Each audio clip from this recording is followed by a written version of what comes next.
Nous y voilà. Eh ben bonjour, bienvenue dans du coup ce quatrième webinaire Flocon Vert.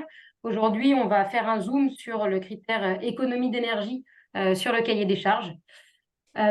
Pour vous rappeler, parce que donc du coup il y a des personnes qui n'étaient pas présentes à celle d'avant et je fais toujours un petit laïus juste rapidement. Donc Mountain Riders, on est une association, on existe depuis 22 ans maintenant, depuis 2001. Et notre cœur de métier, c'est vraiment la sensibilisation et l'éducation à la transition, avec comme philosophie d'informer sans moraliser, de travailler avec tous et vraiment de faire du changement une démarche qui soit positive et qui soit concrète pour pouvoir embarquer un maximum de personnes. Et on est sur ce webinaire dans le cadre du Flocon Vert, qui est donc une démarche labellisante qui vise à accompagner les territoires de montagne dans leur transition écologique, mais aussi un réseau d'acteurs engagés. C'est dans ce cadre-là qu'on est là pour ce webinaire, pour échanger en tant qu'acteurs du réseau Flocon Vert et autres pour les personnes qui viennent extérieures au réseau. La petite équipe du jour, donc généralement, il y a, à chaque fois, vous me retrouvez moi-même qui anime le webinaire. Et Lucie aujourd'hui va intervenir aussi, et à partir d'aujourd'hui, va intervenir sur ce webinaire pour vous présenter, elle, vraiment la contextualisation et la partie Zoom sur le cahier des charges, qui est ce sur quoi elle travaille au quotidien. Et on a aujourd'hui comme expert deux intervenants. On aura Laurence Rivaille, qui est directrice de la SEM Rénov' sur le territoire des Belleville, et Sylvain Avril, qui est chargé de mission ville et territoire durable à l'ADEME. Je remets un petit peu les principes toujours pour avoir un bon échange. C'est important, pensez bien à couper vos micros. Comme ça évite les bruits parasites pour tout le monde. On aura un temps de questions à la fin. Après, si vous avez des questions qui vous viennent en route, eh ben, posez-les dans le chat avec votre nom, prénom et de quel territoire vous venez. Comme ça, on peut avoir ce suivi. L'idée, ce sera vraiment de partager la parole, c'est important que chacun puisse avoir place pour ses questions. Et je propose toujours qu'on coupe les caméras dans le sens où comme il y a trop de monde pour que je vois tout le monde, et ben finalement, soyons plus sobres et coupons ces caméras qu'on ne va pas utiliser. Sauf au moment de poser une question, vous êtes les bienvenus pour l'allumer pour qu'on puisse vous voir. Et j'ai déjà prévenu que c'était du coup enregistré. On commence toujours par un petit plan d'inclusion, donc je vous invite une fois de plus à faire cette inclusion où vous dites d'où vous venez, donc à quel titre vous venez, référent Flocon Vert, citoyen, salarié d'un territoire de montagne. Nous dire en un mot un peu votre niveau de connaissance selon vous sur ce vaste sujet qui est le sujet de l'énergie et en une phrase très courte, ce que vous venez, une phrase ou un groupe de mots, hein, vraiment ce que vous venez chercher dans ce webinaire énergie.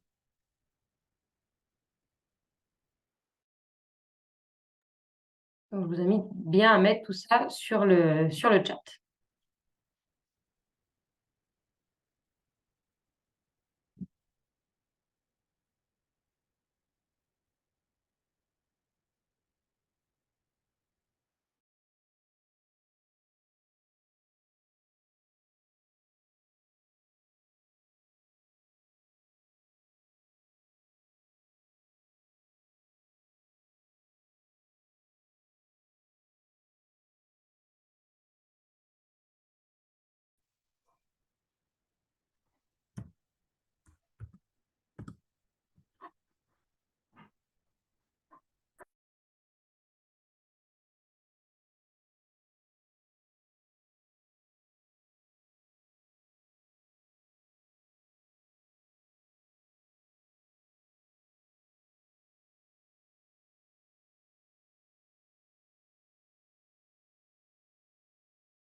D'accord, du coup, clair sur la recherche d'exemples concrets de ce qui se passe ailleurs, l'échange des bonnes pratiques.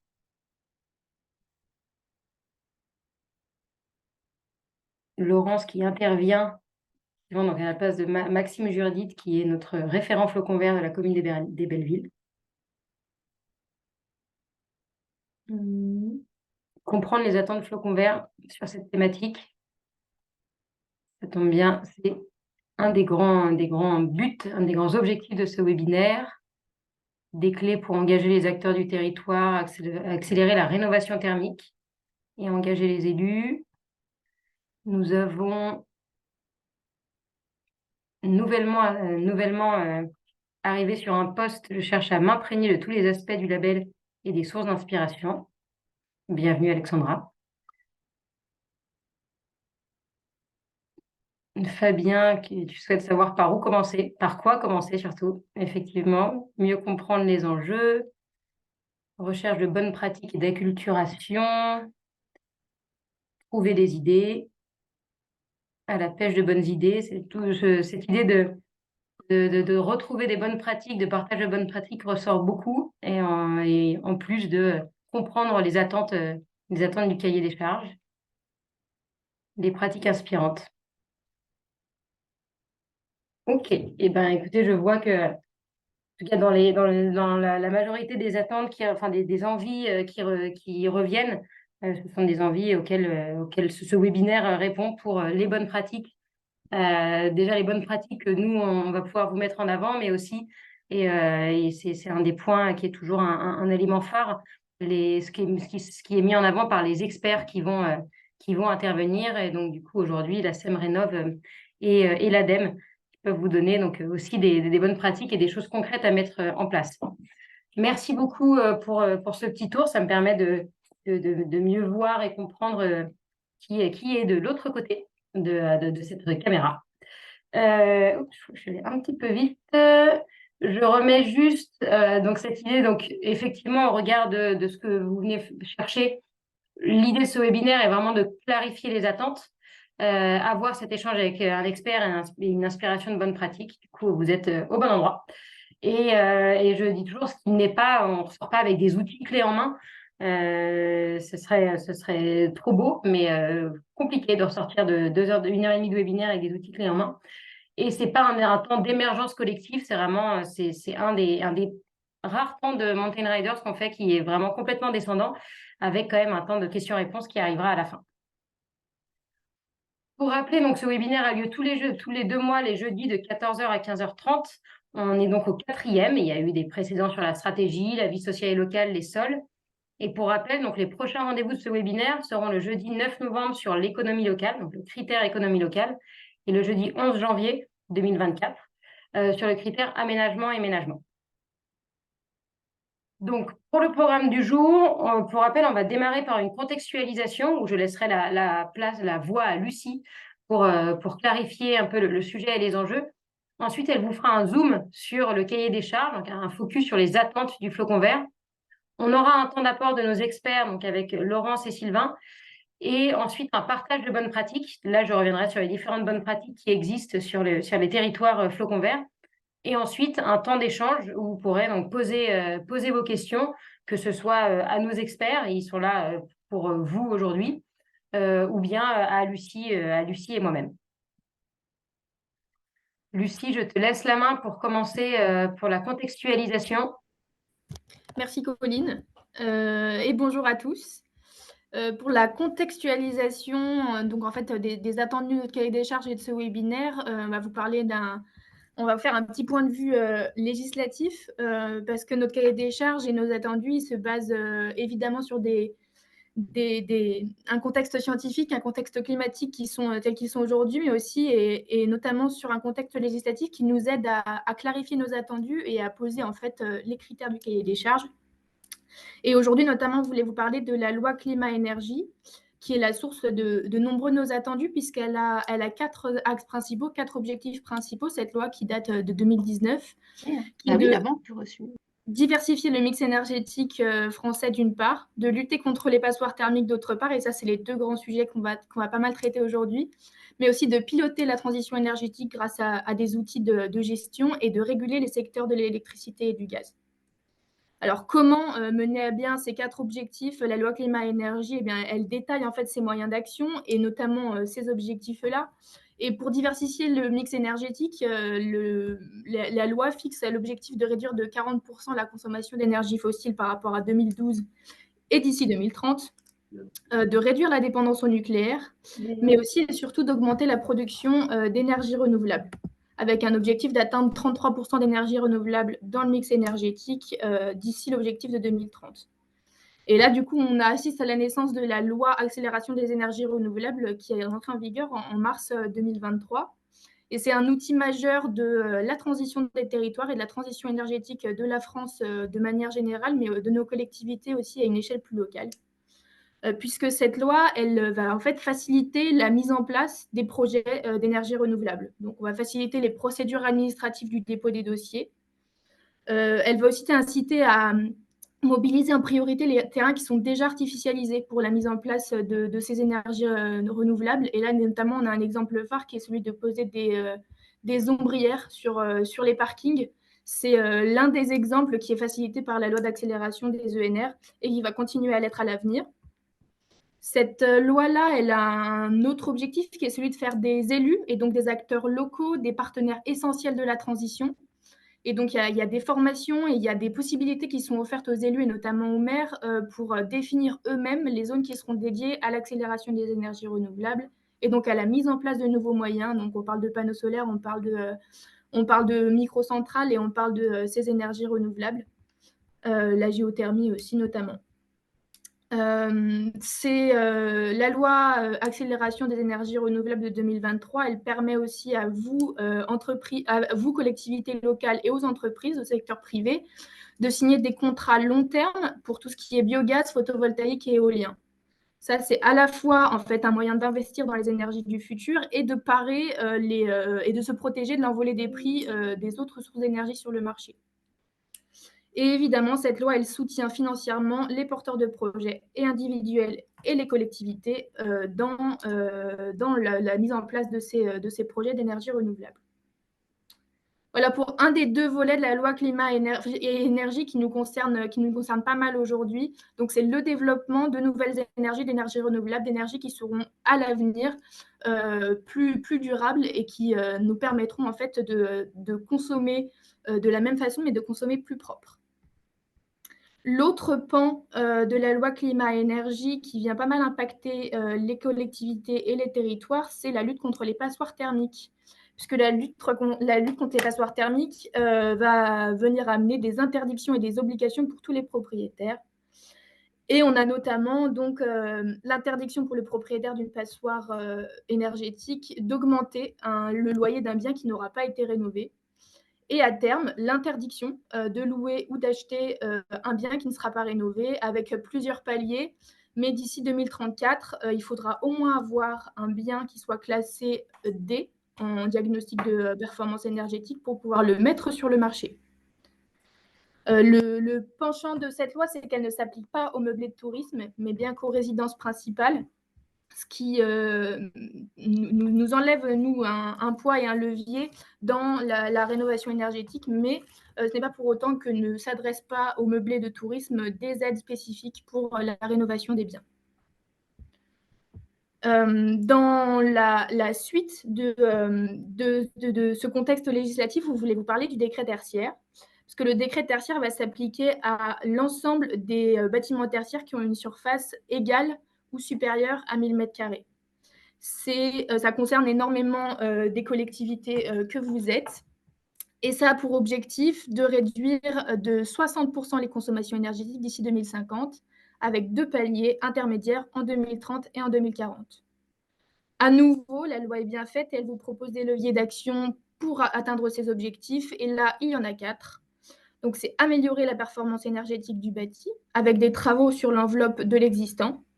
C'est aussi installer des équipements performants à l'intérieur de ces bâtiments et des dispositifs de contrôle. C'est en troisième point, optimiser l'exploitation des équipements qui existent déjà et faire un suivi assez attentif de la gestion de l'énergie qu'on met dans les bâtiments. Et enfin, c'est adapter les locaux et leurs utilisateurs à un usage plus économe en énergie. Il y a aussi un outil de suivi qui a été développé par l'ADEME et notre intervenant d'aujourd'hui pourra sûrement vous parler de ça avec plus d'expertise et plus de connaissances que moi, mais il y a une plateforme de suivi qui s'appelle Opéra, l'Observatoire de la performance énergétique et de la rénovation et des actions du tertiaire, qui permet d'évaluer en fait l'avancée de chacun de ces bâtiments, de ces secteurs du tertiaire dans la rénovation énergétique. Et qui délivre une évaluation éco-énergie tertiaire, donc avec des évolutions et des paliers qui permettent de se positionner en fonction de la performance énergétique des bâtiments.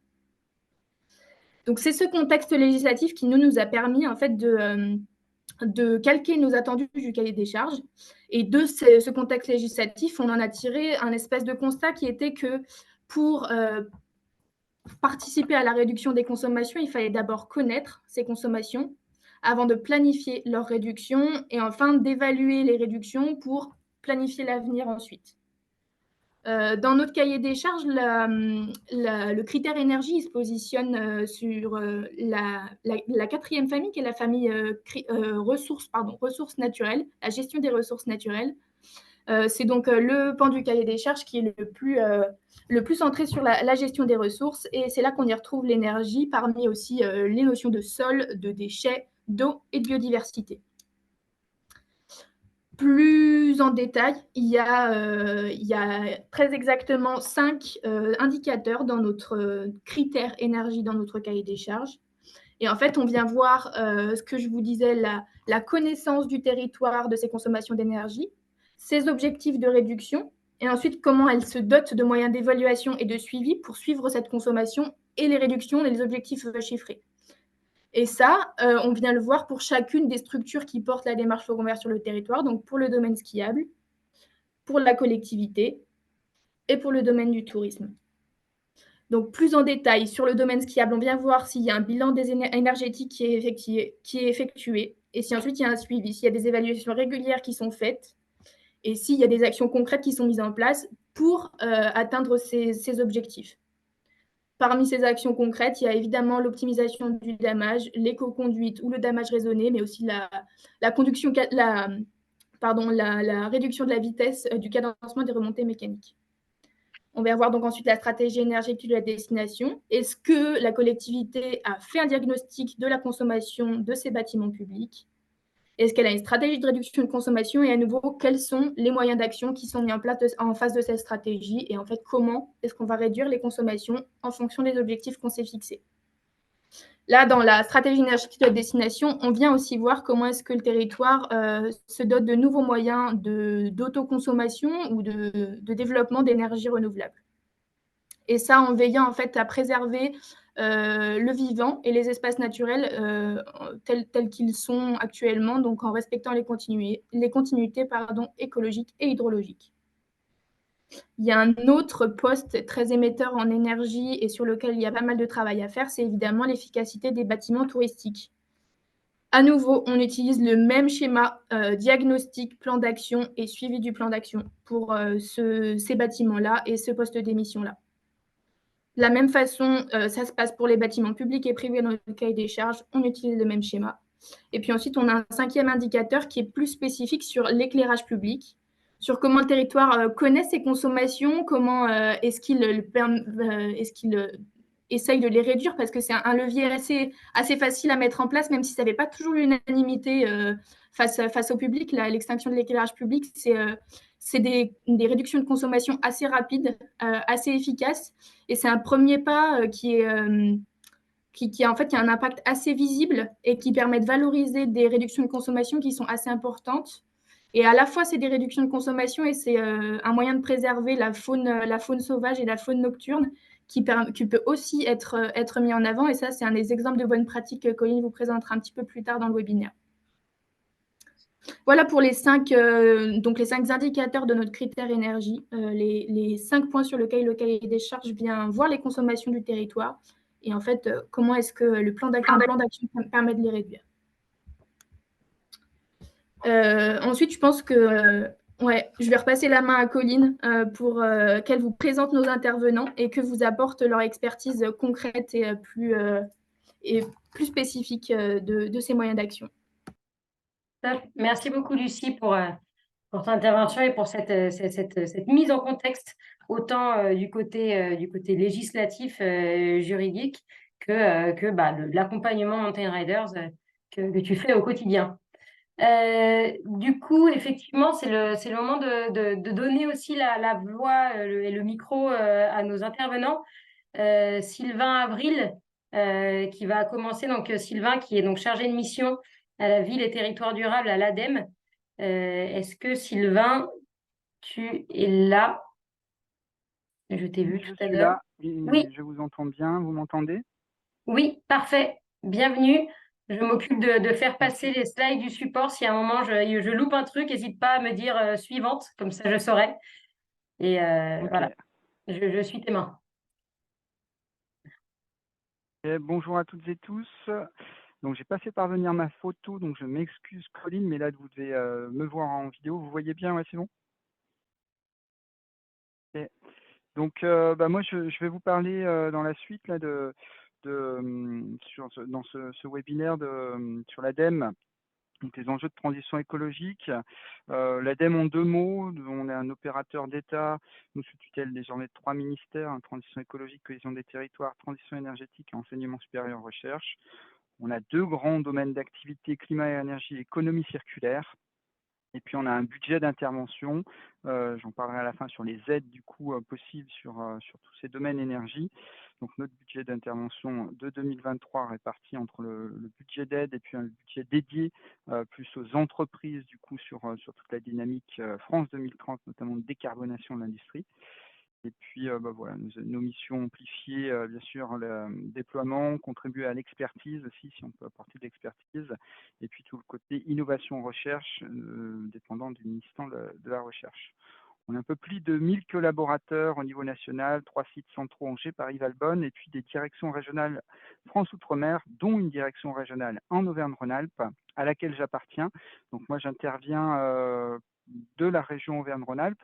Donc après, tout ce que je vais dire est valable sur l'ensemble de la région. Donc je ne sais pas sur quelle région vous vous trouvez, mais c'est valable sur toutes les régions, ce que je vais vous dire. Après, il y a des petites particularités qui peuvent se retrouver sur certaines régions. Et là, c'est la direction régionale qui est directement à contacter. S'il y a ce cas-là, n'hésitez pas à me dire, je pourrais vous mettre en contact avec mes collègues sur d'autres régions. Voilà. Pour faire rapide, moi, ce que je voulais parler avec vous, c'était vraiment sur cette transition écologique, comment s'y prendre quand on est une collectivité et particulièrement sur la thématique de l'énergie. Je prends un peu cette image de la fleur, hein, avec au centre agir, hein. L'idée désormais sur cette transition écologique, c'est vraiment de sortir du projet, sortir des projets, des réalisations. Et donc, comme le centre de la fleur, hein, qui est le lieu de pollinisation, là, c'est vraiment de faire sortir du projet, c'est vraiment un objectif à tous. Mais pour faire sortir des projets, comme la fleur pour la graine, ben, il y a besoin des pétales, hein, ces pétales qui aident justement à la réalisation. Et donc, les 4 pétales que je propose d'aborder donc pour arriver à l'action, c'est de voir comment on travaille déjà sur la connaissance et la planification, comment on travaille sur le pilotage des actions et leur valorisation, comment on imagine aussi ce futur et puis bien sûr comment on finance les actions. Donc sur le premier point, planifier, connaître, c'est quoi? Ce que je voulais mettre derrière, c'était vraiment l'idée un peu de chiffrer ce qui se passe sur la transition écologique dans les territoires. Et chiffrer, désormais c'est possible de tracer des trajectoires, de voir vos trajectoires, où vous en êtes sur la transition écologique. Et donc là, c'est vraiment important que vous ayez cette visibilité-là. Et désormais, voilà, il existe des observatoires au niveau national. Donc, sur tout ce qui est climat et énergie, dont énergie, ça sera plutôt le premier observatoire. Vous avez aussi un observatoire des déchets au niveau national. Et par rapport à ces observatoires-là, il y a des plateformes de visualisation au niveau régional. On a la chance d'avoir une plateforme très développée qui s'appelle Terristory et où, si vous êtes une commune, si vous êtes une communauté de communes ou un groupement, vous pouvez retrouver le suivi annuel dans le temps de vos consommations d'énergie, production d'énergie, facture énergétique. Enfin, il y a tout un ensemble d'indicateurs qui vous permettent en effet de visualiser ce qui se passe sur votre territoire, où vous en êtes, de vous comparer à d'autres territoires et avoir quelques chiffres, c'est quand même assez essentiel. Au niveau régional, je le mets aussi, on a la chance d'avoir un centre de ressources régionales porté par notre agence régionale Aura 2E. Sur les plans climat, sur toute la planification, on trouve de l'information aussi sur un centre de ressources. Et puis, vous avez bien sûr des partenaires que sont des acteurs locaux comme les DDT, les acteurs, les correspondants territoires des régions, L'ADEME aussi, désormais, on est organisé en référent des territoires. Donc, j'ai 12 collègues, dont un collègue par département sur les 12 départements de la région Auvergne-Rhône-Alpes. Et chaque direction régionale est organisée à peu près de la même façon pour avoir un contact porte d'entrée de l'ADEME sur chaque collectivité des départements. Le CEREMA, la NCT, puis les agences ATMOR, A2E, des agences locales qui peuvent aussi répondre à des questions ou vous orienter sur ces sujets. Voilà sur le premier pétale. Le second pétale, je ne vais pas trop m'attarder puisque on en a déjà parlé à l'instant sur l'idée de pilotage, de piloter cette transition écologique. Flocon Vert, pour vous, le fait très très bien. Et je pense que c'est vraiment l'idée de voir comment vous avez cet outil et vous l'exploitez au maximum. Il y a un outil qui est complémentaire de Flocon Vert, hein, qui nous se destine plus à l'ensemble des collectivités, pas uniquement les collectivités de montagne, mais qui se destine à toutes les collectivités et plutôt avec un focus plus sur les intercommunalités, mais sur les communes, on peut aussi intervenir et qui balaye les sujets climat, air, énergie et économie circulaire. Donc le programme Territoire engagé qui est aussi une labellisation avec différents niveaux. Et l'idée, comme Flocon Vert aussi, c'est de se dire à travers des référentiels, donc on a des références pour répondre à ces 4 questions. C'est quoi la transition écologique? On a des référentiels qui nous caractérisent ça à travers cette labellisation. On peut voir où vous en êtes de la transition écologique et donc vous situer, ça c'est extrêmement important aussi. Et puis après, mesurer le chemin parcouru chaque année, on regarde où vous en êtes et comment vous progressez. Et ensuite valoriser, parce que l'enjeu aussi de Flocon Vert, mais de ce programme-là, c'est bien sûr d'avoir une communication importante sur ces sujets-là pour montrer ce qui se passe à la population, aux habitants, voire au-delà, aux usagers de votre territoire. Et donc cette communication n'est pas à négliger aussi pour montrer tous les progrès et tout ce qui se fait, parce que les projets de transition écologique sont des projets qui prennent du temps, qui sont longs, qui ne se voient pas toujours.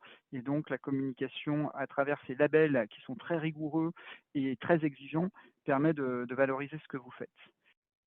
Prochaine diapo, du coup, sur le programme Territoire engagé et Flocon Vert, hein, c'est des stratégies d'amélioration continue. Donc, l'idée, c'est pas d'être le meilleur tout de suite, hein. L'idée, ce qu'on valorise, c'est la progression. Et l'idée sur la transition écologique, c'est ça, c'est de voir comment vous avancez petit à petit et les actions se mettre en place, voir comment vous accélérez. Et donc, ça permet d'avoir un accompagnement complet de la démarche, comme je vous ai dit, sur climat, énergie et économie circulaire. Si vous êtes une collectivité soumise à des plans réglementaires là, qui sont obligatoires par la réglementation, donc derrière PCAET, on a plan climat, air, énergie territoriale, ou sinon les plans locaux de prévention de déchets ménagers assimilés, PLPDMA. Donc ça, c'est des plans réglementaires.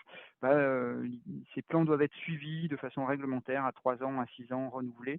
Du coup, ces labellisations permettent d'avoir, via des suivis annuels, via les labellisations, de suivre l'ensemble de ces plans réglementaires. EPCI commune, comme je vous l'ai dit.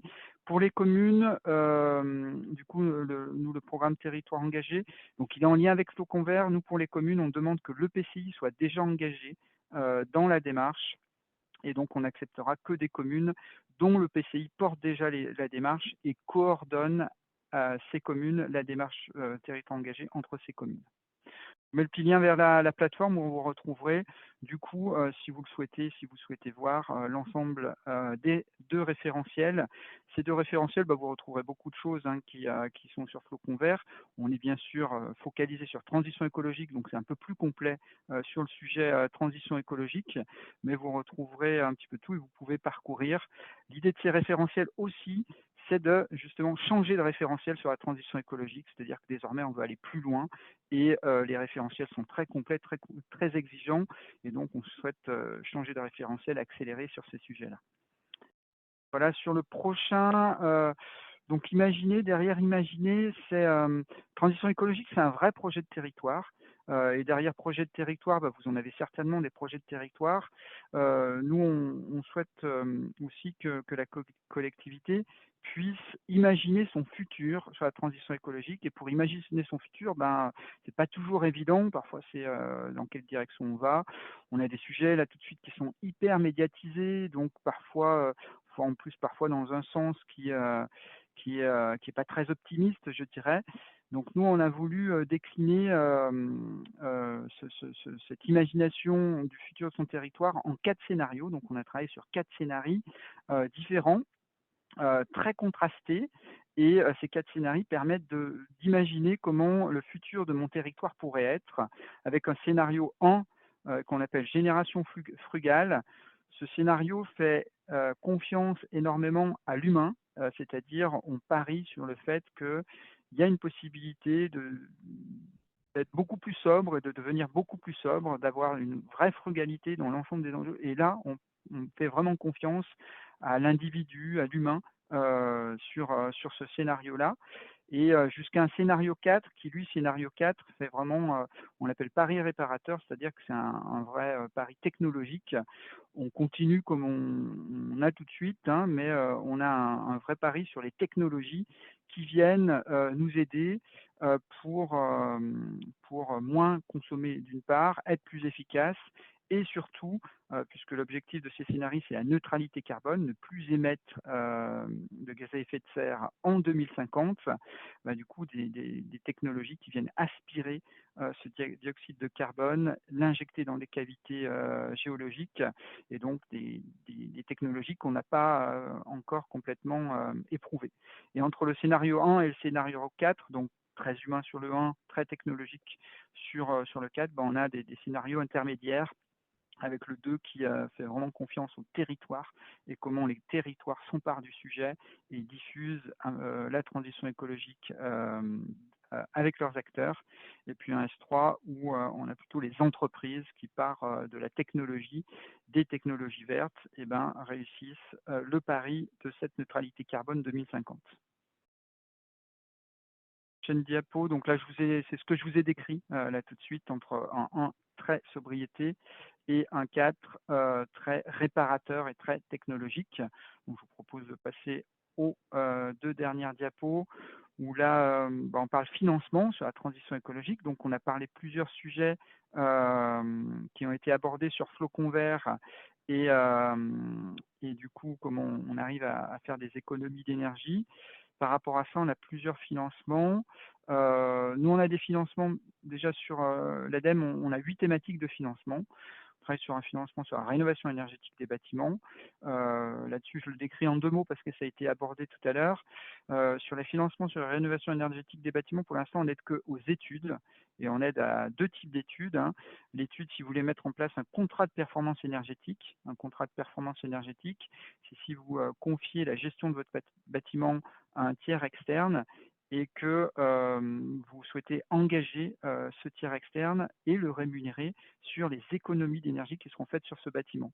Donc là, il y a un contrat qu'on appelle un contrat de performance énergétique qui est signé et qui a bien ficelé juridiquement avec ce tiers externe pour justement bien le border, comment vous allez le financer et pour essayer d'optimiser, voire maximiser l'efficacité énergétique et les économies d'énergie. Donc là, on peut vous financer une aide juridique pour monter ce contrat avec ce tiers externe. Donc ça, c'est notre aide. Et puis, seconde aide, c'est pareil pour des études. Si vous souhaitez faire un bâtiment en rénovation qui soit très performant énergétiquement, bah, peut-être que vous avez besoin d'une AMO, une assistance à maîtrise d'ouvrage, pour approfondir un sujet, enfin faire de la haute qualité environnementale sur un bâtiment ou de la haute performance énergétique, bah, on peut vous financer ce qu'on appelle du commissionnement, c'est-à-dire ce type d'assistance à maîtrise d'ouvrage qui vient vous aider à rendre les exigences architecturales, bâtimentaires, techniques très très élevées sur votre bâtiment. Donc voilà les 2 aides qu'on a sur voilà, des prestations externes, aide jusqu'à 50% sur le bâtiment. Je finis juste sur la diapo précédente parce que j'ai que balayé le 1 pour vous dire que je vais vous parler tout de suite avec la diapo suivante des aides sur tout ce qui est énergie et chaleur renouvelable, et puis qu'on a aussi des possibilités de soutien sur la qualité de l'air, sur mobilité transport, sur les déchets économie circulaire, sur toutes les friches, cités sols pollués, sur tout ce qui est alimentation et adaptation au changement climatique, que j'aborderai pas ici, c'est un petit peu moins le sujet, quoique tout est lié, mais là je vais vraiment faire un focus sur ce qui est énergie et chaleur renouvelable à travers la prochaine diapositive. Donc sur tout ce qui est énergie, chaleur renouvelable, donc l'idée d'accompagnement de l'ADEME et d'aide financière. Donc déjà, si vous travaillez sur tout ce qui est énergie, de voir comment vous travaillez sur une trajectoire énergétique et vous planifiez cette trajectoire énergétique. Une trajectoire énergétique, c'est quoi? C'est de se dire, voilà, quel type d'énergie j'ai sur mon territoire, quel type d'énergie je peux mettre. L'idée de travailler sur un mix énergétique, notamment à travers des énergies renouvelables, et puis après de planifier, c'est-à-dire à travers vos documents de planification, ces énergies renouvelables, je vais les mettre où? Sur les bâtiments publics peut-être, mais peut-être qu'il y a des terrains aussi à réserver sur des zones où on va mettre des énergies renouvelables. Peut-être qu'on va réserver un terrain parce qu'on a un projet de méthanisation ou de géothermie, et donc ça, c'est des zones à mettre sur le PLU. Voilà, donc ça se traduit au travers d'un document qu'on appelle le schéma directeur des énergies et qu'on peut soutenir, qu'on aide côté ADEME si vous le mettez en place jusqu'à 70%. Donc, ce que je vous ai cité jusqu'à l'instant, c'était toutes des aides plutôt d'ingénierie, aides aux études. On a aussi des aides à l'investissement, donc à travers tout ce qui est chaleur renouvelable. Donc, quand on parle de chaleur renouvelable, on parle de bois énergie, de solaire, thermique, et de tout ce qui est géothermie, méthanisation aussi. Là, pour tout ce qui est le financement de vos projets, il y a des possibilités de financement à travers ce qu'on appelle des contrats chaleur renouvelable. Donc, des contrats chaleur renouvelable, c'est en fait on délègue nos fonds, à une structure qui porte les projets sur vos territoires, et ensuite qui met en place des projets et qui les finance via ces fonds qui sont délégués. Et l'intérêt de ça, c'est que cette structure peut aider tout type de projet. Quand je parle de tout type de projet, ça peut être un projet de votre commune. Vous souhaitez mettre une chaudière à granulés, donc c'est possible, autant en études qu'en investissement, d'avoir une aide via ce contrat chaleur renouvelable. Vous souhaitez mettre en place un réseau de chaleur, c'est possible aussi. Le camping de votre collectivité souhaite mettre en place des panneaux solaires ou des douches solaires, et c'est possible de l'aider via ce contrat chaleur renouvelable. L'hôtel, une entreprise de votre territoire souhaite mettre en place une géothermie par exemple, ou un bailleur qui souhaite mettre de la géothermie sur ses bâtiments, aussi c'est possible. Et là, il faut s'adresser à votre contact qui gère cette délégation de fonds, qui est sur le petit lien qui est mis sur aide territoriale. Vous vous entrez le numéro de votre commune et ça vous redirige vers le contact qui vous permet d'avoir ces aides. Au-delà de ces contrats chaleur renouvelables qui aident tous les projets, mais sur les gros projets, du coup, on va sur d'autres fonds qui sont des fonds ADEME. Et donc, quand je parle de gros projets, c'est comment sur votre collectivité, vous vous dites, j'aimerais bien travailler sur un réseau, un réseau souterrain, un réseau d'eau chaude, et ensuite on fait circuler cette eau chaude et puis on vient via des échangeurs chauffer des bâtiments. C'est ce qu'on appelle les réseaux de chaleur. Et donc sur ces réseaux de chaleur, on a des aides aussi sur la mise en place de l'ensemble de ces réseaux, des réseaux qui viennent chauffer tout type de bâtiments aussi. Pour mettre en place ces réseaux, il faut qu'il y ait quand même une certaine densité, c'est-à-dire une demande de chaleur renouvelable et de chaleur. Et cette demande se passe souvent par des bâtiments qui peuvent être communaux et qui ont besoin de chaleur, des bâtiments publics, des lycées, des piscines, des gymnases. Mais on peut aussi raccorder à ces réseaux de chaleur des bâtiments publics et des bâtiments particuliers, voire des maisons individuelles. Donc, il y a d'autres types d'aides là-dessus. Sur la méthanisation aussi, hein, sur tout ce qui est méthanisation, donc tout ce qui est déchets organiques, qu'est-ce qu'on fait de ces déchets organiques? Il y a plusieurs filières et il y a une filière, c'est récupérer par ces déchets organiques tout ce qui est méthane et transformer ce méthane en CO2 via la méthanisation et produire du gaz, produire de la chaleur, voire produire de l'électricité aussi, on peut avec la cogénération. Et là, on a des aides justement pour les installations de méthanisation, des installations qui peuvent être territoriales, portées au niveau du territoire. Donc, on regroupe des acteurs du territoire, des agriculteurs, ou à l'échelle d'une exploitation agricole. Et puis, dans tout ce que je vous ai dit, il y a notamment la géothermie. Sur la géothermie, il y a toutes les aides que je vous ai citées sur contrat chaleur renouvelable et sur réseau de chaleur. Il y a aussi un centre de ressources qui existe pour voir ce qui se passe chez les voisins, ce qui se passe à côté, aller faire des visites aussi, c'est important d'aller voir des réalisations concrètes. Et donc sur ce petit lien, vous retrouvez le centre de ressources géothermie. Sur photovoltaïque, il y a un centre de ressources aussi tout de suite qui existe. Et puis les énergies et tout ce qui est déploiement énergétique, ça passe par vous, acteurs publics, des collectivités, mais ça passe aussi par les particuliers et peut-être dans vos territoires, vous avez des groupements de citoyens qui se mettent en place pour porter des projets qu'on appelle des projets d'énergie citoyenne. Et donc, ces projets d'énergie citoyenne, on a aussi la possibilité de les accompagner. Et donc, il y a des accompagnements, notamment via un centre de ressources, via un partenaire qui les aide à se structurer via de la mise en relation avec des groupements existants et puis via aussi des événements. Et là, je fais juste un petit coup de pub pour le 17 octobre prochain à Lyon, où justement il y a la rencontre nationale des énergies citoyennes. On a la chance de l'accueillir cette année, le 17 octobre, qui est un mardi donc à Lyon. Et donc si ça peut vous intéresser, ou si vous avez des groupements citoyens qui souhaitent, qui se posent des questions, qui avancent, ou qui sont peut-être déjà très avancés sur votre territoire, n'hésitez pas à leur mettre en visibilité ce 17 octobre, où on sera ravis de les accueillir. Je dois en avoir terminé pour ma présentation. Juste à vous remercier de votre attention et puis vous mettre un petit lien à agirpourlatransition.edem.fr. Là, c'est le lien pour déposer les dossiers de demande de subvention. Tout se passe sur une plateforme numérique désormais. Et donc là, c'est le lien pour déposer ces dossiers. Et vous avez aussi mon adresse mail pour toute question. Merci beaucoup, Pauline, est-ce que c'est Sylvain. bon? Oui, tout bon, merci. Merci pour ton intervention et merci pour tout ce détail. Effectivement, comme on s'en était parlé, le flocon vert et l'ADEME et l'ADEME et les différentes démarches de l'ADEME sont vraiment complémentaires. C'est d'ailleurs un de nos partenaires et l'ADEME siège au comité au comité de labellisation du flocon vert parce que c'est donc une institution avec laquelle on travaille depuis un long moment. Merci beaucoup pour cette présentation.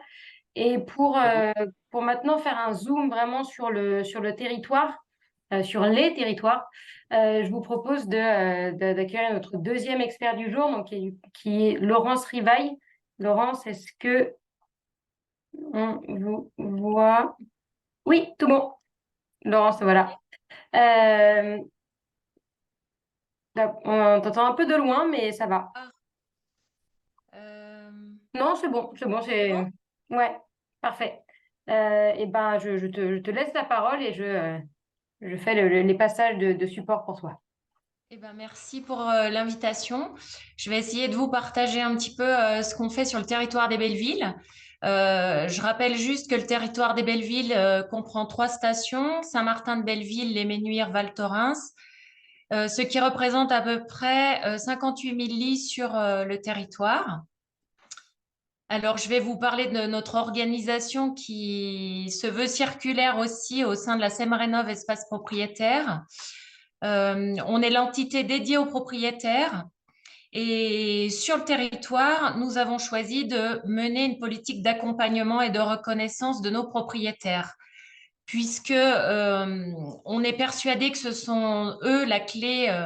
De toute façon, ce sont eux qui détiennent les clés de leur logement. Et si on veut faire quelque chose, il faut les considérer et il faut s'en occuper. C'est alors au sein de la commune une vraie volonté depuis de longues dates. L'ASEM, elle existe depuis 1998 et elle a pour vocation à travailler, on va dire, avec les propriétaires. Donc, on les accueille, on a 2 espaces d'accueil, on souhaite les connaître, visiter leurs biens. Au sein de l'ASEM Rénov', on a un label local, un flocon. Alors, ça fait sens avec le flocon vert, parce que nous, on distribue des flocons bronze, argent, or dans nos logements pour valoriser la qualité et essayer d'accompagner le propriétaire pour avoir cette qualité pour nos clients. On est aussi référent pour les meublés sur le Famille Plus et on est aussi organisme agréé pour le classement ministériel en étoile. Donc, on accueille nos propriétaires, on visite leurs biens et quand la qualité n'est pas au rendez-vous, eh bien, on a fait le choix depuis plus de 20 ans de les aider, y compris financièrement par le biais des ORIL, opérations de réhabilitation de l'immobilier de loisirs, depuis 2003. Donc, on finance pas mal de rénovations depuis 2003, en moyenne 40 par an. On est à peu près à 600 propriétaires accompagnés, plus de 2700 lits pour 3,9 millions de subventions versées. On est très satisfait de tout le travail qu'on met en œuvre pour les parties privatives parce que grâce à ces opérations, on maintient le niveau de remplissage de nos logements, on améliore considérablement la qualité de nos vieux appartements qui sont dans leur jus, on les maintient dans le circuit locatif et c'est, je crois, le propre de tout, la volonté de toutes les stations. On a fait un appartement témoin, etc. On essaye de tout faire pour la qualité. On y reviendra après.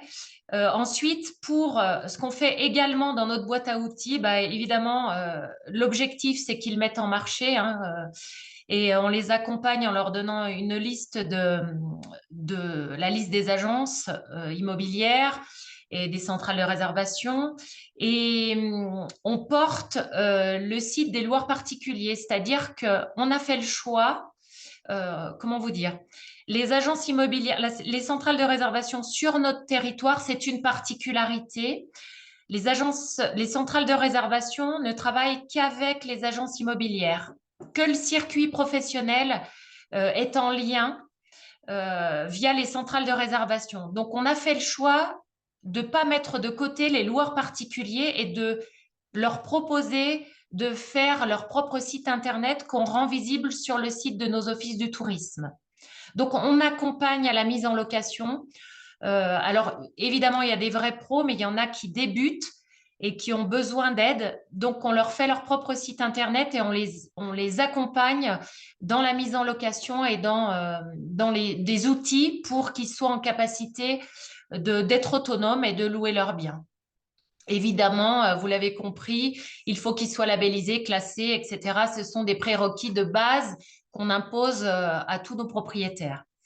Ensuite, comme on chouchoute nos propriétaires sur le territoire, on va leur donner des avantages qui se basent sur le label. On n'oublie pas la qualité du bien et sur le remplissage. Plus ils sont labellisés, mieux ils sont remplis, plus ils ont des bons avantages qu'ils pourront dépenser chez les partenaires que l'on démarche sur le territoire. On a plus de 150 partenaires, alors qu'ils soient école de ski, centre sportif, remontée mécanique ou autres, les commerçants aussi. Tout le monde est démarché pour faire partie du cercle vertueux puisque les commerçants ont tout intérêt à ce que les propriétaires louent pour faire bien fonctionner l'économie locale. Et puis, ce qu'on fait aussi, c'est qu'on essaye de les faire rencontrer entre eux. C'est tout le volet animation propriétaire. On essaye de trouver des sujets qui les intéressent, comme des conférences sur la fiscalité, la déco. On leur fait visiter les coulisses de la station, ils adorent. On leur fait des semaines dédiées, des animations en tout genre. On fait découvrir les nouveaux établissements, etc. Et tout ça a pour but qu'ils deviennent des véritables ambassadeurs de nos stations à l'extérieur. Donc ça, C'est tout ce qu'on faisait depuis fort longtemps sur notre territoire. Et comme on agit depuis longtemps sur les parties privatives, notre dernière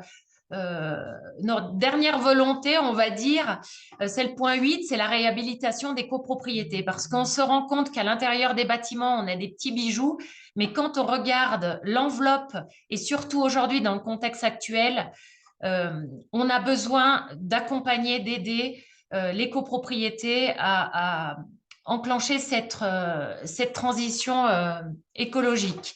Donc, on avait eu une petite expérience qui s'est intitulée Coach CoPro de 2015 à 2020, où on a accompagné 2 copropriétés sur notre territoire.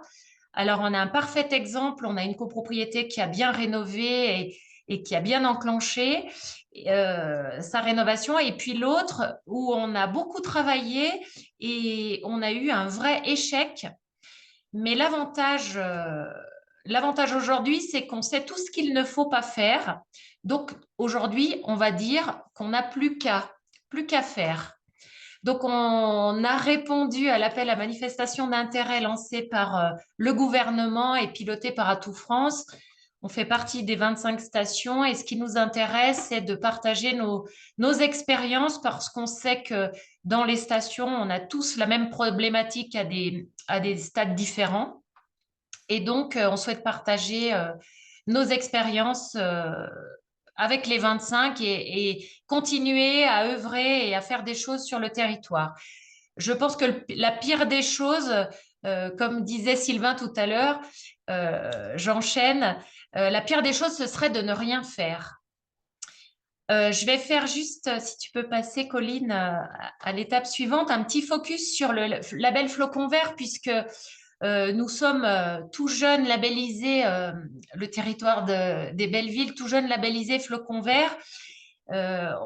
Ça fait du sens pour nous parce que voilà, ça valorise la marque et le territoire et ça va dans la lignée de nos flocons et bien au-delà.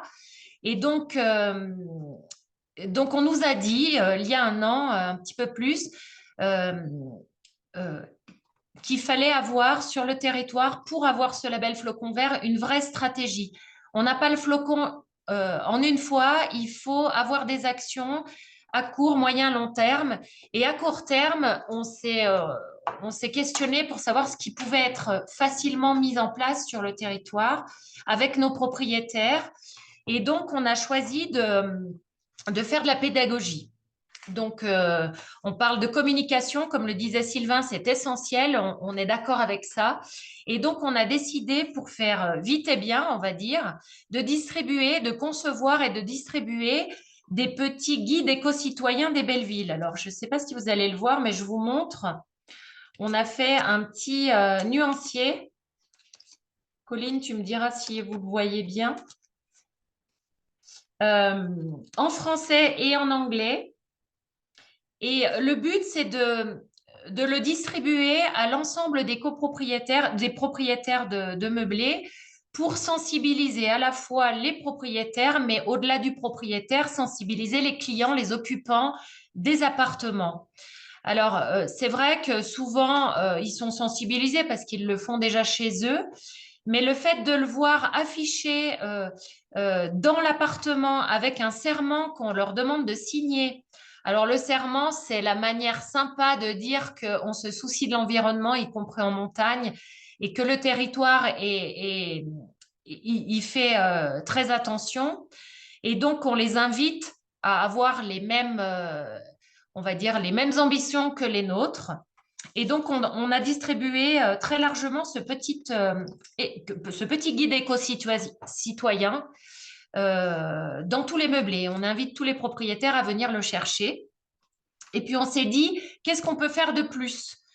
Ce qu'on peut faire de plus, c'est de parler de ce sujet très largement. Alors, on a décidé de se challenger. On est un peu des sportifs en station, on est des montagnards et des sportifs, on aime bien les podiums. Donc, on s'est challengé et on a choisi de mobiliser autour du sujet plusieurs acteurs.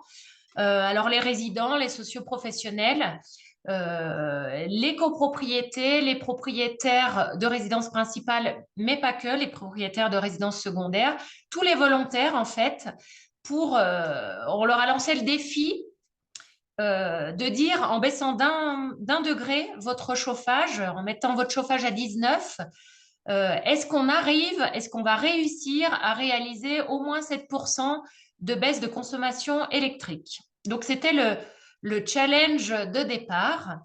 Et donc, on a pris toutes les consommations des volontaires, hein, on a eu pas mal de volontaires, et on a fait des événements autour de ce sujet. Donc, le 14 décembre, événement de lancement où on a fait intervenir les remontées mécaniques des Menuières de Saint-Martin, la Cévabel, pour nous parler de tout ce qu'ils font sur le domaine skiable. On a fait un événement de mi-parcours en février où on a fait intervenir la CETAM, qui est la Société de remontée mécanique de Val Thorens, pour ses actions également, et puis les passeurs pour avoir une action un peu plus animée et d'autres intervenants afin de continuer à convaincre, parce qu'on est persuadé que c'est important que d'autres disent ce qu'on fait à notre place pour faire écho. C'est pour faire confirmer ce qu'on leur dit déjà tous les jours. Il nous semblait important d'élargir le public. Et puis, le 19 avril, on a fait l'événement de clôture avec une petite remise des trophées que vous pouvez voir à l'écran. On l'a fait faire et puis on a remis les trophées parce qu'en 4 mois, on a économisé 8000 kilowatts et c'était important. On a dépassé les 10%, certains ont même fait 18% d'économie. Et tout ça pour montrer que c'est possible, si on fait un peu attention, si on est sensibilisé de réduire les économies d'énergie. Donc ça, c'était le premier volet qu'on a mis en place. On va évidemment continuer sur cette lancée et on va voir cet automne les orientations qu'on va continuer à prendre pour sensibiliser. Et puis, Colline, si tu peux passer à la suivante. Je vous parlais des copropriétés qui nous tient à cœur hein, comme projet actuellement. Valoriser l'image de nos stations et agir aussi pour la transition énergétique, évidemment. J'ai coutume de leur dire, et maintenant j'ai plus peur de leur dire à nos propriétaires et copropriétaires que ça fait 50 ans ou 60 bientôt qu'ils n'ont rien fait pour leur copropriété et qu'aujourd'hui, il est urgent d'agir. Le pire, ce serait de ne rien faire. Il est urgent d'agir et pour ça, sur notre territoire, compte tenu de notre expérience, nous avons décidé de parler à tout le monde, de parler à toutes les copropriétés, tous les syndics, tous les présidents de conseils syndicaux et tous les copropriétaires. Et on affiche la couleur. On les a sollicités pour répondre à la candidature dans le projet de l'appel à manifestation d'intérêt. On les a sollicités, on a fait des tables rondes, on les a interrogés, on fait en sorte qu'ils soient mobilisés. Ça, c'est pour qu'ils agissent, eux, de leur côté, dans leur copro. Et nous, qu'est-ce qu'on leur propose? C'est d'essayer de leur apporter notre vision stratégique de territoire en faisant nous-mêmes notre état des lieux. On a on a travaillé sur un guide pratique des recommandations architecturales pour leur donner le ton, la direction à laquelle la commune des Belleville souhaite s'engager. On leur montre tous les projets stratégiques qui sont mis en place sur la vallée pour les sensibiliser, pour faire en sorte qu'ils emboîtent le pas, eux, dans leur copropriété. Ce qu'on est en train de mettre en place, c'est une boîte à outils, on appelle ça comme ça, mais c'est un accompagnement pour chaque copropriété. Alors, ce qu'on a déjà fait, c'est de réunir les syndics ensemble, parce que sur notre territoire, il y en a beaucoup. On les a réunis plusieurs fois pour essayer de partager leur expérience, parce qu'on a quand même 3 stations sur notre territoire et on pense qu'il y a des choses quand même qui sont très intéressantes en interne à partager. Et ensuite, ce qu'on souhaite, c'est partager nos expériences avec d'autres stations pour aller plus vite. Et notamment, concrètement, ce sur quoi on s'est lancé en premier lieu, puisqu'on a interrogé toutes les copropriétés, elles nous ont fait passer leurs projets.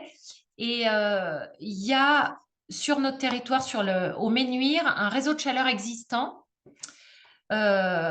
chauffé au fioul. Donc, vous imaginez bien que ça nous pose question.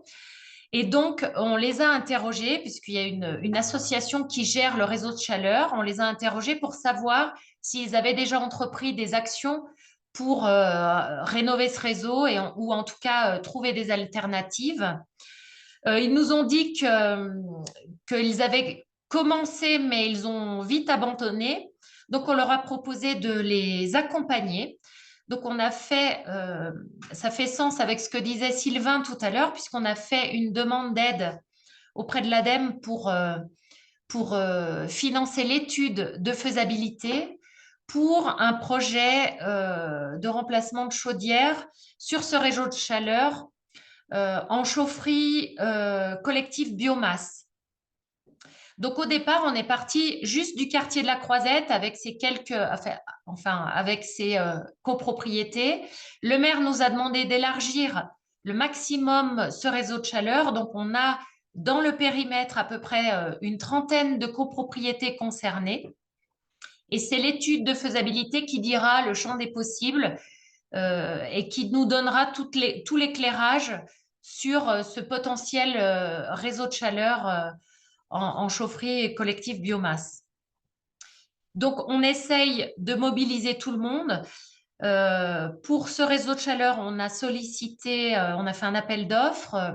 La commune des Belleville a lancé un appel d'offres. C'est la société Planaire qui a été sélectionnée. Et on travaille avec cette société pour l'étude de ce projet, qui est bien avancé puisque dans un mois, normalement, on devrait avoir le rendu. Ce projet-là, on pourra le partager avec d'autres si ça intéresse les autres stations, il n'y a pas de problème. On est là pour partager notre expérience. Et puis, je rebondis également sur ce que disait Sylvain, parce que nous, on les a utilisés, les aides. On a aussi postulé auprès de la PTV qui a lancé une candidature pour avoir les aides sur l'investissement. Et donc, on a présenté notre projet de réseau de chaleur auprès de la PTV pour avoir ces aides sur l'investissement. Si toutefois, on arrive à aller au bout de l'étude et si on arrive à convaincre.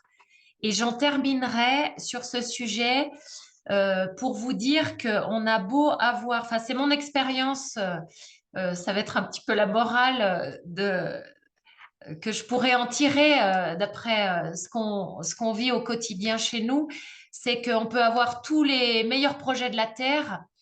Il faut qu'ils soient partagés, il faut que les copropriétaires, pour qu'ils votent, les comprennent, il faut qu'ils soient impliqués.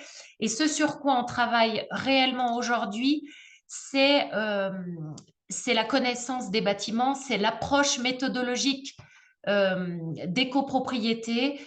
Et il ne suffit pas d'avoir des beaux projets, il faut réussir à les mettre en œuvre et à convaincre les copropriétaires et aussi rassurer sur le fait qu'ils font les bons choix pour leur copropriété parce que évidemment ça va coûter cher, mais ils vont être tranquilles pour, si on peut dire, pour les 30 prochaines ou 50 prochaines années.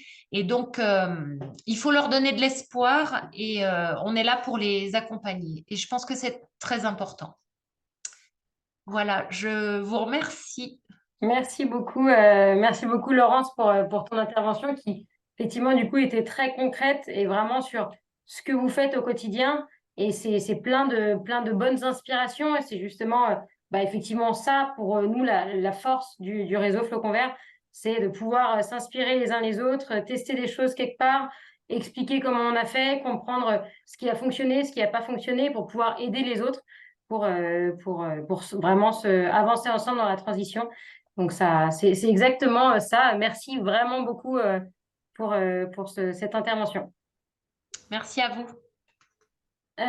Pour compléter les deux apports de nos experts, je voulais juste vous faire un petit tour rapide de quelques exemples de bonnes pratiques, quelques solutions qui ont été mises en place sur les territoires avant de passer à un temps de questions-réponses.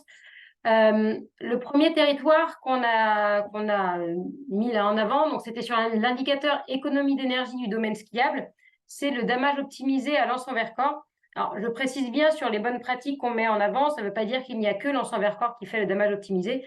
Il y a des tonnes de bonnes pratiques et de pépites, comme on les appelle sur nos territoires, et on en sélectionne juste une pour vous les présenter. Donc là, aujourd'hui, on s'est intéressé à Lens-en-Vercors qui, pour économiser de l'énergie et du carburant, a mis en place un plan de damage qui est actualisé quotidiennement par le domaine skiable en fonction de l'enneigement, avec les dameurs qui sont formés donc, à l'éco-conduite et des badges aussi carburant qui permettent d'effectuer un suivi quotidien de la consommation par machine et par chauffeur pour avoir un suivi au plus proche. Il y a également certaines pistes donc, qui sont volontairement non damées et qui font donc l'objet d'un fléchage en conséquence pour éviter un damage quotidien de tous les secteurs, et notamment les pistes rouges et noires qui ne sont plus damées dans la totalité lors des jours de neige. Et en semaine hors vacances scolaires, donc c'est-à-dire pendant les périodes de basse fréquentation, les pistes bleues, rouges et noires sont balisées sur une surface qui est inférieure pour limiter le nombre de passages des dameuses. Donc de l'ensemble de ces actions, ça leur permet donc d'avoir une réduction significative de la consommation des dameuses et également de l'économie d'énergie et donc limiter de manière générale la pollution qui est liée au domaine skiable et à l'entretien du domaine skiable.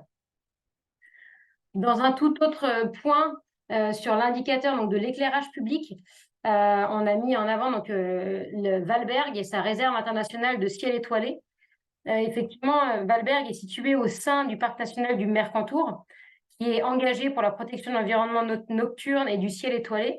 Et donc, la station de Valberg a fait de la lutte contre la pollution lumineuse une priorité dans ses axes stratégiques. Elle a d'ailleurs pas attendu sa labellisation Village étoilé qui est arrivée en 2014 pour se lancer dans un programme d'optimisation de son éclairage public qui était vraiment ambitieux. Et Valberg a donc obtenu cette prestigieuse labellisation RICE, donc c'est la Réserve internationale de ciel étoilé, qui est décernée par l'International Dark Sky Association. Et il y a uniquement 18 territoires au monde qui sont labellisés par cette association et donc cette labellisation RICE. Et pour aller un petit peu plus dedans donc cette labellisation, elle se traduit par différentes actions, et notamment un diagnostic et une optimisation de l'éclairage public, l'extinction des éclairages à partir de 20 heures.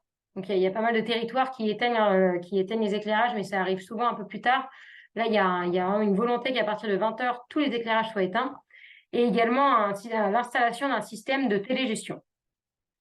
Les impacts positifs de cette initiative pour le territoire de Valberg a été donc une forte réduction de la consommation d'énergie, mais aussi un ciel étoilé retrouvé. Effectivement, quand on parle de pollution lumineuse, c'est vraiment cette notion que l'éclairage ne permet pas de vraiment bien voir le ciel étoilé qui est au-dessus de nous. Donc, ils ont retrouvé ce ciel étoilé à partir de 20 heures et une reconnaissance internationale grâce à ce label qui est également international. Un autre point mis en avant, c'est aussi les démarches territoires à énergie positive pour la croissance verte, donc aussi appelées TEPOS-CV. En fait, donc ces territoires à énergie positive pour la croissance verte s'engagent à réduire les besoins en énergie de ses habitants, des bâtiments, des activités économiques, des transports et des loisirs. Et c'est un territoire qui est TEPOS-CV, c'est un territoire qui propose un programme global pour un nouveau modèle de développement qui est plus sobre et plus économe avec différents objectifs, notamment donc à l'horizon 2050, réduire ses besoins d'énergie d'au moins 50% et couvrir les besoins restants par des énergies renouvelables, installer un portage politique, et c'est à savoir créer une communauté d'acteurs au service de la transition énergétique et écologique et qui est suivie avec une trajectoire qui est définie, encourager la communication entre les acteurs, c'est-à-dire les alliances entre les territoires urbains, territoires ruraux, notamment par la mobilité, les transports et l'engagement du territoire, et générer le développement de l'économie locale grâce à la stimulation de l'activité et de l'emploi à travers la rénovation du bâti, la production d'énergie renouvelable ou l'économie des ressources. Ce qu'on voit dans ces 4 grands axes, c'est qu'on retrouve une partie de ce qui est demandé dans le cadre du flocon vert, ce qu'on retrouve dans cette démarche territoire-là également. Les plus, du coup, cette démarche, ça va être une stratégie sur le long terme. C'est une démarche qui peut être accompagnée par la DREA et l'ADEME, et c'est une animation qui est collective. Aujourd'hui, on a différents territoires qui sont labellisés flocons verts, qui sont engagés en parallèle dans cette démarche, qui sont donc complémentaires, comme la communauté de communes de la vallée de Chamonix-Mont-Blanc, la communauté de communes des Pays du Mont-Blanc, le Pays de Maurienne, Arlysère Agglomération et bien d'autres. Et un dernier point qu'on voulait vous mettre en avant pour les bonnes pratiques, c'était le palais de Megève. Donc, sur l'indicateur de la rénovation énergétique des bâtiments de public, le palais de Megève, c'est un équipement qui est très emblématique de la collectivité, car c'est un lieu d'accueil qui offre un service 4 saisons grâce à la diversité de son offre sportive, culturelle, bien-être qu'on y retrouve. Il y a autant une patinoire qu'une médiathèque, un gymnase, une salle des congrès, un espace forme. Il y a vraiment un ensemble de choses. Mais notamment, c'est un bâtiment qui a été pensé et conçu dans les années 50 et qui a depuis subi de nombreuses transformations, comme notamment en 2016 avec l'installation d'une turbine hydroélectrique au niveau du palais. Cette centrale hydroélectrique est alimentée par le surplus de captage d'eau venant de la Livrasse qui coule à Megève. Et l'énergie produite permet principalement d'alimenter le chauffage et la climatisation de la médiathèque.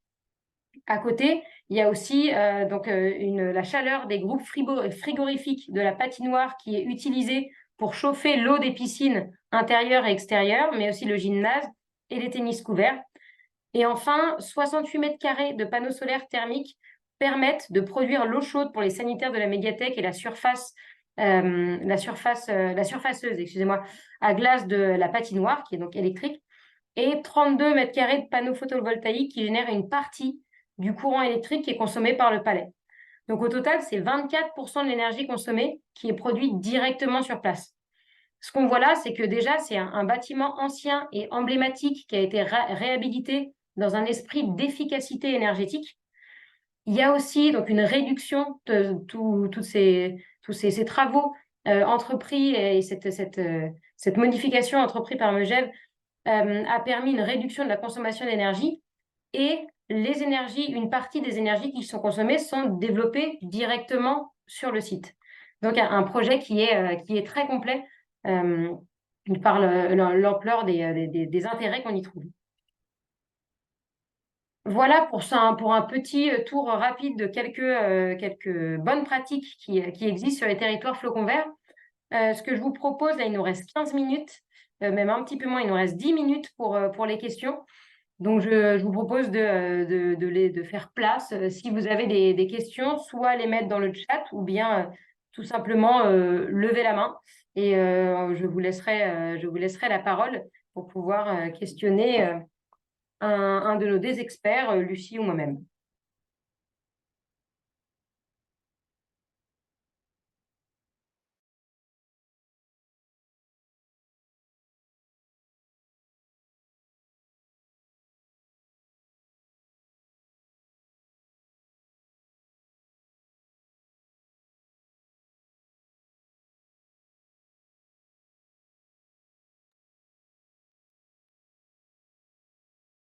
On laisse un petit peu de temps, voir si des questions émergent. S'il n'y a pas de questions spécifiques, on clôturera ce webinaire.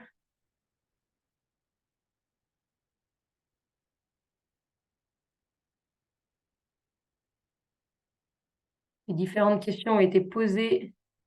Ah, s'il vous plaît, donc Laura, une question sur les critères. Je t'invite à ouvrir ton micro et ta caméra.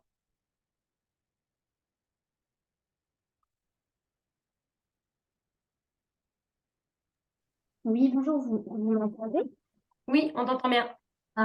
Oui, bonjour à tous. J'ai une question sur le décompte des points sur les critères. Par exemple, sur le critère de l'énergie, il y a 1, 2, 3, 4, 5. Il y a 5 indicateurs. Et comment sont notés les points justement sur ces 5 indicateurs? Donc, Laura, je vais me permettre de rallumer mon micro et ma caméra pour te répondre. Le critère énergie, comme tous les autres critères du cahier des charges, ils font l'objet d'une fiche de notation qu'on a, nous, et qui, en fait, au regard des attendus du cahier des charges, les attendus du cahier des charges étant l'idéal, en gros, étant le maximum des points, fixe un barème en fonction en fait, des faits observés sur le territoire. En fonction des faits observés sur le territoire, et plus il se rapproche des attendus de notre cahier des charges, de ce que préconise notre cahier des charges, vous obtenez plus ou moins de points. Chacun des indicateurs est noté sur 100. Et ensuite, le critère est lui-même renoté sur 100. Donc, on fait une moyenne de tous les indicateurs qui ont été notés individuellement. Et ça, c'est la même structure en fait pour tous les critères de notre cahier des charges. Et je peux t'envoyer un détail, je ne sais pas s'il t'est déjà parvenu, mais je peux t'envoyer un détail de nos attendus qui est assez spécifique et qui te permettra sûrement de mieux comprendre cette articulation. Je peux te faire parvenir ce tableau-là par mail. Ouais, parce qu'on peut avoir accès à la fiche de notation. La fiche de notation, c'est vraiment un outil de travail. Il est pas, enfin, vraiment un outil de travail qui n'est pas fait pour être communiqué. En revanche, le tableau dont je te parle qui détaille nos attendus, ça, évidemment que je peux te le communiquer, je peux te l'envoyer. Oui, je veux bien, ouais. Ouais, je fais ça de suite. Ok, bah super, merci.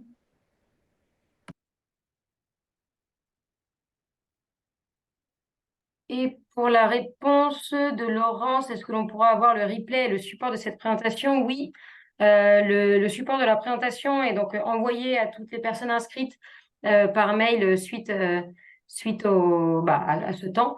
Et le replay sera mis en ligne et on vous mettra dans le mail le lien vers ce replay.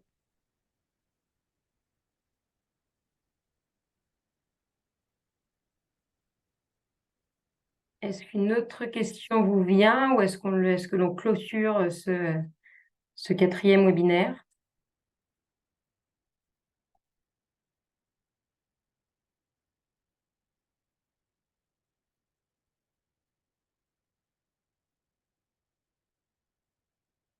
Je n'en vois pas. Du coup, je déroule un petit peu. Juste, on vous a mis en résumé quelques points qui ont été mis en avant aujourd'hui. Donc, la structuration de l'accompagnement des propriétaires, l'éco-conduite des dameuses et le damage raisonné, la communication, donc communication et sensibilisation sur les éco-gestes, l'extinction de l'éclairage public et la sensibilisation, une planification co-construite et plein d'autres. Et je vous invite vraiment à participer autant que possible les temps collectifs du réseau Flocon Vert permettent justement d'aller traiter un petit peu ces différents sujets, de se connaître et puis de se connaître entre référents pour les personnes qui sont référents et de pouvoir échanger sur les bonnes pratiques, sur ce qu'on a essayé ou non. Et j'en profite d'ailleurs pour faire un rappel que le 13 octobre, on fait le before de notre AG. Donc, le before de l'AG Mountain Rider. Donc, c'est une journée qui est spécifique, une journée, donc pas uniquement Flocon Vert, mais Mountain Rider dans son ensemble, qui est organisée dans les Bauges, donc au village Tipi. Donc, ça aura lieu dans les Bauges, donc le 13 octobre 2023. Je précise, au cas où quelqu'un regarde cette vidéo en 2027, il saura que ça ne sert à rien d'aller dans les Bauges le 13 octobre. Nous ne serons pas là. Mais voilà, vous êtes tous et toutes conviés à cette journée. Et s'il y a des personnes qui sont intéressées et qui n'ont pas reçu le lien d'inscription, n'hésitez pas à me le dire, soit là dans le chat, soit ensuite par mail, et je vous enverrai le lien d'inscription à cette journée. Il y avait aussi, s'il n'y en a pas d'autres, la fixation des objectifs et le suivi des réductions de consommation et la production d'énergie renouvelable et l'autoconsommation. Autre rappel, donc sur les prochains webinaires, donc le 9 novembre, on se retrouvera autour du critère de l'économie locale et le 11 janvier, donc sur aménagement et ménagement. Et je vous propose de clôturer par un petit tour de table dans le chat rapide.